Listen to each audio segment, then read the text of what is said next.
நான் தன்னந்தனியாளு நீ எல்லாம் நம்ம பாரு கொஞ்சம் நவந்தனா இங்க 8 கோடி பேரு மேரல போகு ஸ்டேட்டு நம்ம விசிலு சத்தம் கேட்டு நல்ல பங்க பாட இங்க விசிலு கடி ஓட்டு.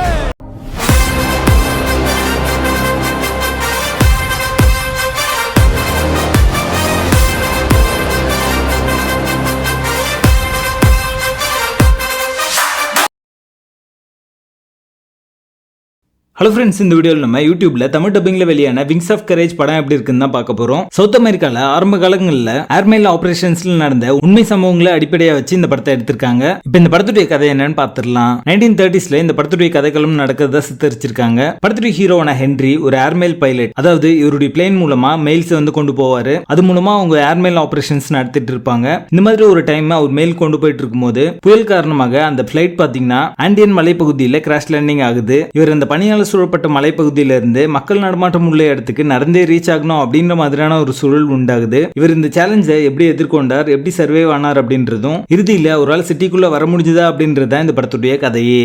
ஐமேக்ஸ் ஃபார்மேட்ல எடுக்கப்பட்ட முதல் படமா இந்த படம் வந்திருக்கு. இந்த படத்துடைய டியூரேஷன் பாத்தீங்கன்னா 40 மினிட்ஸ் தான். ஒரு ஷார்டஸ்ட் ஃபீச்சர் பிலிமா இந்த படம் இருக்கு அப்படின்னே சொல்லலாம். 1995ல எல்லாருமே பாத்தீங்கன்னா 3D படங்கள்ல வந்து ஐஸ்கிரீம் ஒழுகுற மாதிரியும் கை வந்து கிட்ட வர மாதிரி எடுத்துட்டு இருந்த அந்த காலகட்டத்தில் ஒரு வைட் ஆங்கிள் ஷாட் ஐமேக்ஸ் ஃபார்மேட்ல கொடுத்தோம் அப்படின்னா அதை பார்க்கறதுக்கு வந்து மெஸ்மரைசிங்கா இருக்கும் அப்படின்ற ஒரு தாட்டே பாத்தீங்கன்னா புதுசானது. அதுக்கே இந்த டீமை வந்து பாராட்டி ஆகணும். சோ இந்த படத்தை ரிலீஸ் பண்ணும்போது அதுக்கான அந்த ஐமேக்ஸ் கிளாஸஸ் கொடுத்தது மட்டும் இல்லாம அந்த கிளாஸ்லயே பாத்தீங்கன்னா ஆடியோலாம் வச்சு வந்து ப்ளே பண்ணிருப்பாங்க. இந்த படம் பாத்தீங்கன்னா டெக்னிக்கலி வந்து அட்வான்ஸ்டு மூவியா அந்த டைம்ல வந்து இருந்திருக்கு. டெக்னாலஜி வைஸ் பாத்தீங்கன்னா சினிமாக்கு இன்னொரு ஸ்டெப் கொடுத்த ஒரு படமா இந்த படம் வந்திருக்கு. பட் ஒரு படமா பாத்தீங்க அப்படின்னா இதுல இருக்கிற டிராமா போர்ஷன் எல்லாமே பாத்தீங்கன்னா பெருசா ஒர்க் அவுட் ஆகல. ஒரு ட்ரூ ஸ்டோரியை ரொம்ப பிளாட்டா எடுத்து வச்ச ஒரு படமா தான் வந்திருக்கு. இதுல என்டர்டைன்மெண்ட் ஃபேக்டர் அப்படின்றது 0 அப்படின்னே சொல்லலாம். முதல் ஐமேக்ஸ் படம் எப்படி இருக்கு அப்படின்னு தெரிஞ்சுக்கணும் அப்படின்னு நினைச்சீங்கன்னா வேணா இந்த படத்தை ட்ரை பண்ணலாம். பனியால் சூழப்பட்ட அந்த மலைப்பகுதிகளை கேப்சர் பண்ண விதம் பாத்தீங்கன்னா ரொம்ப நல்லாவே இருக்கும். அந்த சினிமாட்டோகிராஃபி எல்லாமே வந்து ரொம்ப நல்லாவே பண்ணிருப்பாங்க. ஹீரோ நடிச்சவர் ரொம்ப நல்லாவே நடிச்சிருக்காரு. படத்துடைய பேசிங் ஆவரேஜா இருக்கும். மொத்தத்துல இது ஒரு ஒன் டைம் வாட்சபிள் மூவியா வந்திருக்கு. படத்துல அடர்கானது இல்ல. இந்த படத்தை நீங்க ஃபேமிலியோட பார்க்கலாம். விங்ஸ் ஆஃப் கரேஜ் படத்துக்கு எங்களோட ரேட்டிங் 5 out of 10.